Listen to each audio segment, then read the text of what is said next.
అయ్యా, నిండ్ర మండలంలో ఉన్న మా యొక్క షుగర్ ఫ్యాక్టరీ మూతపడిపోయి 7 సంవత్సరాలుగా గడుస్తున్నది. కానీ మా గ్రామస్తుడైన రెడ్డివారి చక్రపాణి రెడ్డి గారు, మా యొక్క రెడ్డివారి భాస్కర్ రెడ్డి గారు, మా మాజీ ఎంపీటీసీ అయిన కైలాస్ శెట్టి గారు, మా తెలుగుదేశం పార్టీ కొప్పేడు నాయకుడు మునస్వామిరెడ్డి గారు, వారికి అందరికీ నా యొక్క కృతజ్ఞతలు, నమస్కారాలయ్యా.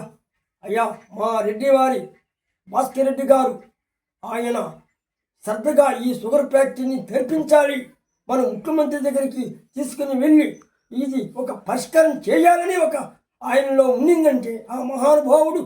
మా అందరినీ ఎమ్మెల్యే దగ్గరికి తెప్పించి ఈ విషయాన్ని ఆయన ఎమ్మెల్యే గారికి విన్నపించి మా ఎమ్మెల్యే గారు కూడా సీఎం దగ్గరికి పోయి ఆ ముఖ్యమంత్రి చంద్రబాబు నాయుడే ఈ ఫ్యాక్టరీని తెరిపించగల సమర్థవంతుడు, ఆయనే మంచి పరిపాలకాధ్యక్షుడు మన చంద్రబాబు నాయుడు గారు.